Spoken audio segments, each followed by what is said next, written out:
नमस्कार, आपके साथ हूं मैं खुशबू मनोरमा मिश्रा और आप देख रहे हैं इंडिया न्यूज। बुलेटिन के साथ एक बड़ी खबर के साथ। दक्षिण वजीरिस्तान में बाजार में जोरदार धमाका हुआ है। तहसील माकिन के बाजार में विस्फोट की खबर सामने आ रही है। धमाके में कई लोगों के घायल होने की भी खबर है। आसपास की दुकानों को भी नुकसान पहुंचा है। तो आपको बता दें कि मोटरसाइकिल से विस्फोटक लगाए जाने का दावा है। घायलों में शांति समिति के 3 सदस्य भी शामिल हैं। जोरदार धमाका हुआ है ये।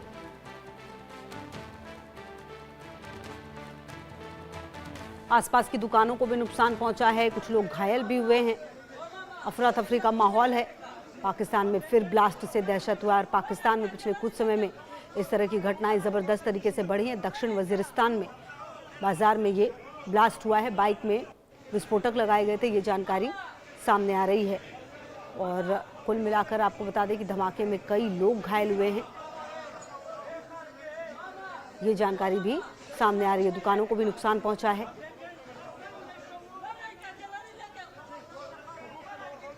और मेजर जनरल अनुज माथुर सर मेरे साथ रिटायर्ड जुड़ गए हैं, रक्षा विशेषज्ञ। अनुज सर, ये जो पिछले कुछ समय में घटनाएं हो रही हैं, अगर पाकिस्तान के कई इलाकों में देखें तो ये पाकिस्तान की तो करनी का फल है। पाकिस्तान जिसने आतंकवाद को पाला है, पोसा है, बड़ा किया है, अब वो पाकिस्तान पर ही भारी पड़ रहा है। क्या इस बात को शहबाज शरीफ और असीम मुनीर जो ये हुक्मरान है ये समझेंगे सर?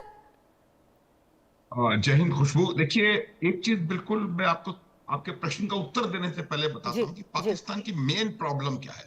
पाकिस्तान की मेन समस्या यह है कि वो हमेशा एक डिनायल मोड में रहते हैं और जो वास्तविकता है उसको मानने से वो इनकार करते हैं।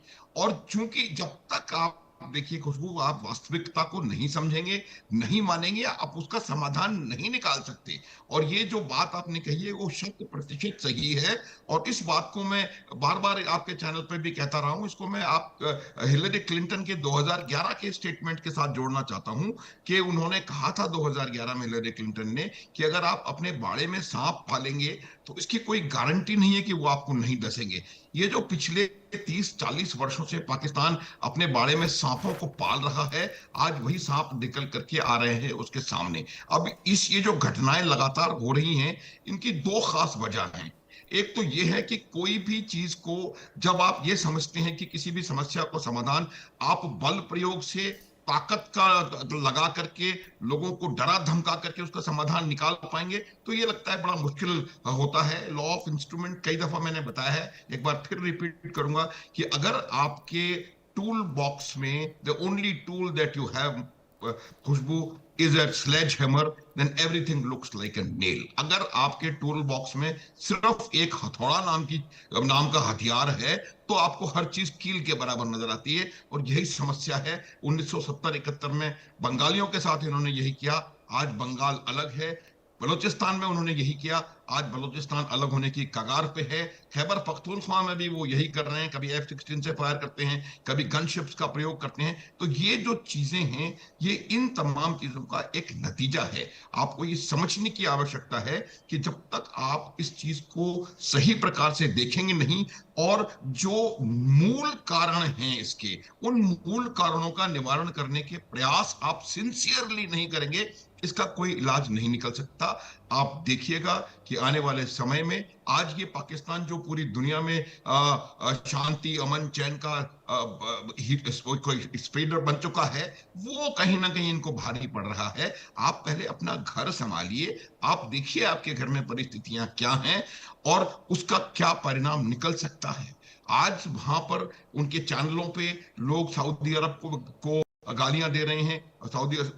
तो ये जो चीजें हमको देखने को मिल रही हैं, उसकी वजह यही है कि जो आम जन है, जो अवाम है, वो पर्सन खुश नहीं है कहीं ना कहीं। और उनको वो डिप्राइव्ड अपने आप को फील करते हैं। आर्थिक शोषण, मूलभूत सुविधाओं की कमी और हर प्रकार की समस्या वहां पर मौजूद है, जिसका कि निवारण करने की बजाय उनके ऊपर बल प्रयोग किया जा रहा है। और ये जो कारण है, एक चीज मैं आपको और याद दिलाना चाहता हूं। कुछ महीने पहले जी। एक हमला हुआ था क्वेट के नजदीक एक पुलिस स्टेशन पे। जब पुलिस स्टेशन पे हमला हो रहा था, उसको घेरा 250 लोगों ने। और उस पुलिस स्टेशन में कुल 21 या 22 लोग थे। 8-9 को वहीं मार दिया, बाकी को वो बांध करके ले गए। वो उनके मिलिट्री के हेडक्वार्टर्स से, ट्रूप की लोकेशन से बहुत ज्यादा दूर नहीं है। 5-6 घंटे तक ये तमाशा चलता रहा और इसका कोई रिएक्शन कहीं से भी नहीं आया। तो इससे पता पड़ता है कि कहाँ उनकी प्रोफेशनलिज्म है, कहाँ उनकी सेनाएं हैं, और इसी चीज का लाभ उठा करके ये जो संगठन है, ये आप इनको जो भी कहना चाहें, वो संगठन अपना मकसद हासिल कर रहे हैं और इनको नुकसान लगातार पहुंचाते जा रहे हैं। और इसका सर एक बात ये भी है ना अनूप सर कि अगर ये परिस्थितियां यूं ही हैं और अगर अभी भी नहीं संभले हैं वहां के हुक्मरान, तो मतलब साफ है कि ये आतंकवादियों को और ज्यादा बल मिलेगा। एक तरफ तहरीके तालिबान तो कर ही रहा है हमला। आप देखिए सर, बलूचिस्तान में जो बलूच लिबरेशन आर्मी, हमले तो उनकी तरफ से हो रहे हैं। मतलब इनको आतंकवादियों की भी क्या जरूरत है? इस तरह के जो हमले हैं वो उनके देश के अंदर ही जो लोग परेशान है वो अब करते हुए नजर आ रहे हैं। जो नारेबाजी है वो होती है और तमाम चीजें हो रही हैं, रोक नहीं पा रहे ये तमाम चीजें। बिल्कुल सही कह रही हैं, सटीक आपका आकलन है। देखिए ये यही बात हो रही है और यही मैं कहने का प्रयास कर रहा था। आप देखिए कहीं ना कहीं ये लोग जितने भी संगठन हैं, इसीलिए मैंने आतंकवादी संगठन, आतंकवाद का नाम नहीं लिया, क्योंकि ये जो संगठन हैं जो इस प्रकार की हरकतें कर रहे हैं, उनकी जो जो मांगे हैं मेरे अनुसार वो जायज हैं, बिल्कुल सही मांग कर रहे हैं। और जब तक आप उसका निवारण नहीं करेंगे, बातचीत नहीं करेंगे, डायलॉग नहीं करेंगे, तब तक कुछ नहीं हो सकता। और जो सबसे बड़ी समस्या आज पाकिस्तान के समक्ष आ रही है वो ये है कि ये जो संगठन है कहीं ना कहीं आपस में अपनी एक्टिविटीज को कोऑर्डिनेट कर रहे हैं। बिल्कुल, आज देखना तो सर ये होगा कि इन और घटनाओं के बाद कितना संभल पाते हैं शहबाज शरीफ और असीम मुनीर। बहुत शुक्रिया सर आपका मेरे साथ जुड़ने के लिए। और चलिए आगे बढ़ते